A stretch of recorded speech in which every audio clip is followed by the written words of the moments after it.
God really knows what he is doing. And I really learned this in my cancer battle with stage 4 metastatic melanoma back in 2002 and 2003.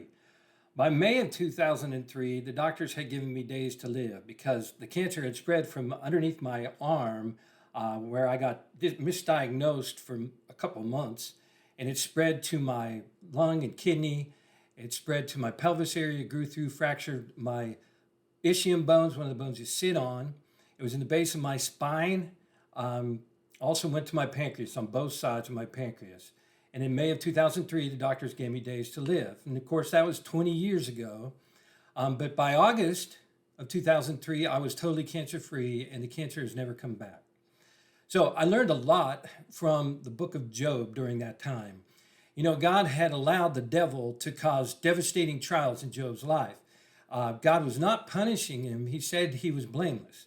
But first, Job experienced the loss of all his livestock. He had like 7,000 sheep, 1,000 camel, 500 pairs of oxen. He just had so much. He had 10 children too, and many servants, and all of them were killed. That was the devastating trial, you could call that. And Job had an amazing response. He said in Job 121, "Naked I came from my mother's womb, and naked I shall return there. The Lord gave, and the Lord has taken away. Blessed be the name of the Lord." Wow, how incredibly surrendered Job was. I lose it because of a traffic jam. And that was only round one of his trials. Round two, the devil was allowed to give Job a bad case of boils, which were really painful sores all over his body. And in Job 2:10, he said to his wife, "Shall we accept good from God, but not also accept adversity?" Again, wow. I mean, what a surrendered mentality. As much as he was suffering, it's just incredible how he endured all that. And but unlike Job, you know, there was many things that I was not accepting during my cancer battle. I thought it was kind of a huge waste of time. I was a pastor at the time, so I thought, well, I need to be about my father's business.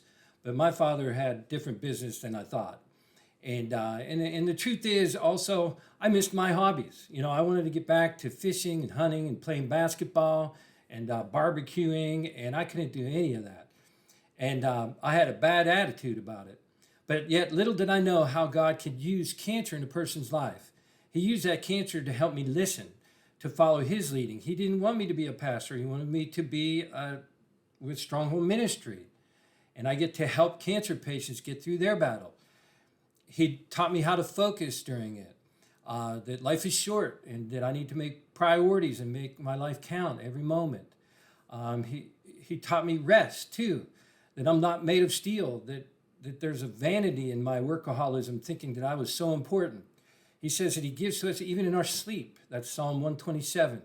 But God also used cancer to teach me how to pray boldly and to believe that he's going to do it. And then leave the results to him. And, he could have a higher purpose in allowing the trial as he did with Job. But as you see in the end, he blessed Job even more. And you know what? We all end up in heaven if we know Jesus anyway. So this life is short. We need to live it for him, surrender to him so that he can have his way freely in our lives.